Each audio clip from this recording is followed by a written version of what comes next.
नमस्कार, मी राधा स्वागत करते तुमचं राधास मॅजिक किचन या आपल्या यूट्यूब चॅनेलवर.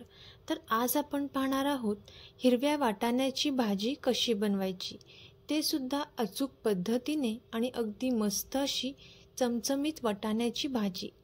जर वाटाणा कोणी खात नसेल तर तुम्ही या पद्धतीने भाजी बनवाल तर नक्कीच सर्वांनाच आवडेल. तर कशी बनवायची यासाठी रेसिपी अगदी शेवटपर्यंत नक्की पहा. चला तर मग आजच्या रेसिपीला आपण सुरुवात करूया.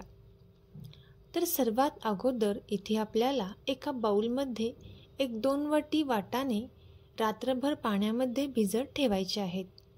वाटाणे जितके छान मस्त असे भिजतील तितकी भाजी छान तयार होते. आता इथे मी 1/2 किलो वाटाणे हे पाण्यामध्ये छान असे भिजत ठेवलेले आहेत. यानंतर यामधील पाणी आपल्याला पूर्णपणे काढून घ्यायचं आहे.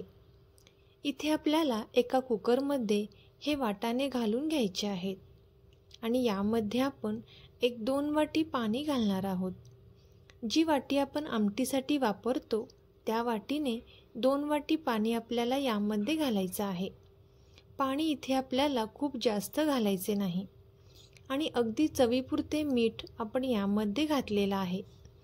आता आपण हे हाताने चांगले मिक्स करून घेणार आहोत आणि कुकरला टोपण लावून इथे आपल्याला कुकरला 3 शिट्टी देऊन घ्यायच्या आहेत.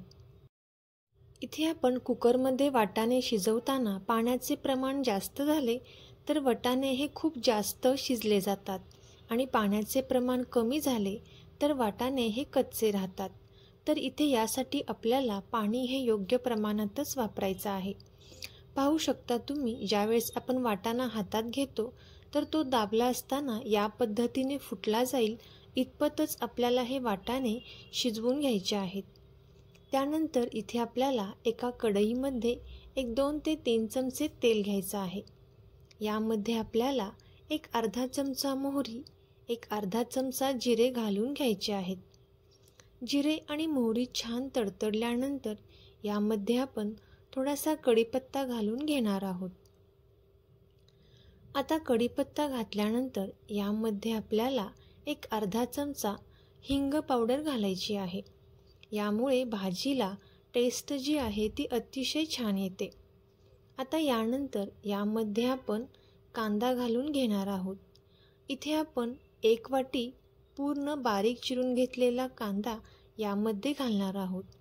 वाटाण्याच्या भाजीमध्ये जर कांदा हा भरपूर घातला तर भाजी चवीला अतिशय छान होते. यासाठी इथे आपण 1 वाटी बारीक चिरून घेतलेला कांदा यामध्ये घातलेला आहे. आता इथे आपल्याला हा कांदा तेलामध्ये छान असा परतून घ्यायचा आहे. तोपर्यंत जर तुम्ही आपल्या चॅनेलवरती नवीन आला असाल तर नक्कीच चॅनेलला सबस्क्राईब करा आणि सबस्क्राईबच्या पुढचे बेल आयकॉनचे बटन दाबा, जेणेकरून इथून पुढच्या छान छान रेसिपीज सर्वात अगोदर तुम्हाला पाहायला भेटतील. आता इथे 3 ते 4 मिनिटांपर्यंत आपण हा कांदा छान असा परतून घेतलेला आहे. यानंतर यामध्ये आपण एक अर्धा टोमॅटो बारीक चिरून घेतलेला यामध्ये घालून घेतलेला आहे. आता टोमॅटोसुद्धा आपल्याला 1-2 ते 3 मिनिटांपर्यंत छान असा परतून घ्यायचा आहे. यानंतर यामध्ये आपण कांदा लसूण मसाला घालून घेणार आहोत. इथे तिखट हे तुमच्या आवडीनुसार कमी जास्त करू शकता. इथे मी 2 ते 3 चमचे कांदा लसूण मसाला घातलेला आहे.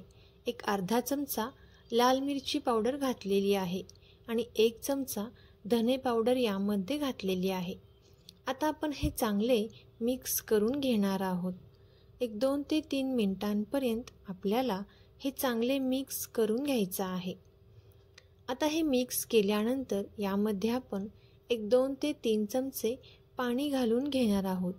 ज्या चमच्याने आपण पोहे खातो त्या चमच्याने 1-2 ते 3 चमचे पाणी आपल्याला यामध्ये घालून घ्यायचं आहे. आता पाणी घातल्यानंतर यावरती आपण झाकण ठेवून एक छान अशी वाफ येऊन देणार आहोत, जेणेकरून कांदा टोमॅटो छान असे मऊ शिजले जातील. आता इथे मी यावरती झाकण ठेवून देते आणि एक चांगली वाफ काढून घेते. 3 ते 4 मिनिटांनंतर पाहू शकता तुम्ही, याला मस्त असे तेल सुटलेलं आहे आणि कांदा आणि टोमॅटोसुद्धा छान असा मऊ झालेला आहे. इथे आपण हे थोडेसे परतून घेणार आहोत. आता यामध्ये आपण जे वाटाणे कुकरला वाफवून घेतलेले आहेत ते वाटाणे आपल्याला यामध्ये घालून घ्यायचे आहेत. आता इथे आपण हे चांगले मिक्स करून घेणार आहोत.